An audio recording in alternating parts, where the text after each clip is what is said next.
There's a quiet war happening in the world of personal growth, a tug of war between two very different ideas. On one side, you have the atomic habits crowd, James Clear, B.J. Fogg, the behavioral scientists who tell us that small, consistent actions are the secret to transformation. On the other side, you have the 10x thinkers, Grant Cardone, Dan Sullivan, who say if your goal doesn't scare you, it's not worth setting. Two totally different philosophies. So which one's right?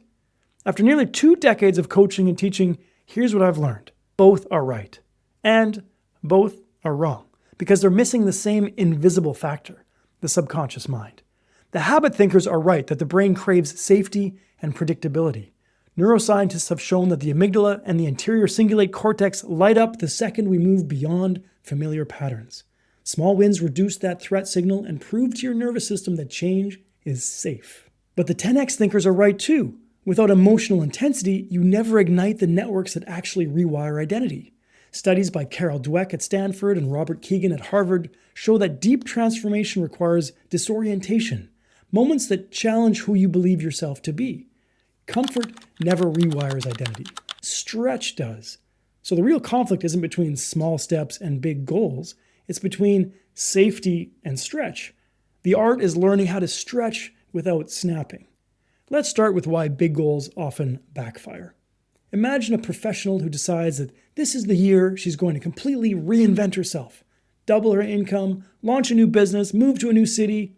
For the first few weeks, she's fired up. She's journaling, visualizing, telling everyone, this is my year.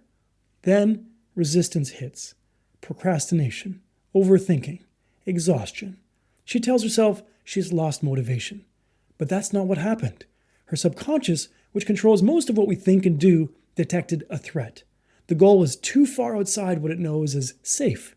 So the brain triggered its natural protection response. Hit the brakes. In neuroscience terms, the amygdala fired. Stress chemistry spiked. And the prefrontal cortex, the part that plans and focuses, shut down. She didn't fail because she lacked discipline. She failed because her brain felt unsafe. Now flip it. Another person decides to take the opposite route. I'll start small, just one push-up, 1 page, 1 minute a day. It works for a bit and then fizzles out. Why? Because while tiny habits bypass fear, they often bypass emotion. And emotion is the language of the subconscious. You can repeat a lukewarm behavior 100 times and never create deep neural change. Without emotional voltage, neurons don't wire together. They barely flicker. Psychologists call it low salience learning. The brain quietly marks it as not important. Real rewiring needs both safety and significance. It needs to feel meaningful and manageable. That's the sweet spot. Stretch without snap. So the brain learns fastest when it feels safe enough to be brave. Let me give you an example. Think of someone who wants to start speaking up more at work. For years, they've stayed quiet in meetings, afraid of saying the wrong thing. One day, they set a goal to become a confident public speaker. It's too big, too foreign, so their body locks up the moment they try. But if they start smaller, maybe by preparing one short point to share in the next meeting or volunteering to introduce a teammate, they stretch the edge of safety. Each time, their subconscious gathers evidence. I spoke up and survived. Eventually, that evidence rewires belief. Speaking up no longer feels like danger. It feels like normal. That's what neuroplasticity looks like in everyday life. When you take a step that feels meaningful, your brain releases dopamine not just as a reward for finishing, but as a signal of progress. Stanford's Andrew Huberman reminds us dopamine isn't a pleasure chemical. It's a motivation chemical. It tells your system this direction is worth moving toward. But it only fires that way when your subconscious associates the goal with excitement, not threat. That's why emotional alignment matters more than the size of the step. A single aligned action can rewire faster than a massive misaligned leap. Abraham Maslow once said, you can choose to go back toward safety or forward toward growth. Growth must be chosen again and again. Fear must be overcome again and again. And neuroscientist Joe Dispenza added a modern layer to that truth. When you visualize a desired future with genuine emotion, your brain begins to install it as a memory before it happens. MRI studies show that when people feel their future as if it's happening now, The brain treats it as familiar, and what's familiar becomes safe. That's why 10x goals only work when they're emotionally embodied, not just intellectually declared. At the core of all of this is identity. James Clear said, every action you take is a vote for the type of person you wish to become. But the reverse is true too. Every belief you hold is a veto on the type of person you'll allow yourself to become. The subconscious doesn't act on logic, it acts on identity. If you believe you're the kind of person who never follows through, your brain will make sure you keep proving that belief true. Bruce Lipton called this the biology of belief, the way your self-image literally instructs your cells through neurochemical signals. So the real work isn't just changing what you do, it's changing what feels true. Here's how real change happens. Big vision ignites emotional energy.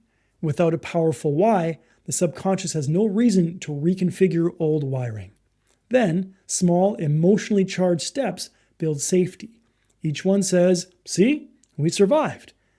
And finally, identity integration locks it in place. You visualize and rehearse the new identity until your subconscious says, this is me now. That's the real formula for lasting transformation. Emotion, safety, identity. Even the philosophers hinted at this. Nietzsche said, he who has a why to live can bear almost any how. Viktor Frankl proved it. Purpose doesn't just live in the mind, it lives in the body. When the why penetrates the nervous system, the how becomes automatic. And modern neuroscience agrees. Research at the Max Planck Institute found that when people act from a sense of purpose, their brain's goal centers light up together with their survival circuitry, literally merging protection and propulsion. Purpose makes courage feel safe. So if you've ever wondered, should I think bigger or start smaller? The answer is both. Start small enough for your nervous system to feel safe, but big enough for your heart to feel alive. You build the bridge of identity one emotionally meaningful step at a time. And as you do, your subconscious stops seeing your dream as danger and starts treating it as destiny. Change has never been about discipline alone. It's about compatibility, alignment between the conscious goal and the subconscious program. When those two finally agree, effort turns into flow. That's when doing the work stops feeling like pushing and starts feeling like becoming. If this resonated, I'd invite you to take my free mind control assessment. It'll show you exactly how your subconscious is wired right now and what's really driving your resistance. And if you haven't already, download the Subconscious Academy app and start the Subconscious Starter Kit. It includes a guided hypnosis session that helps your mind feel safe with expansion, safe with success. Remember, breakthroughs begin within. Bye for now.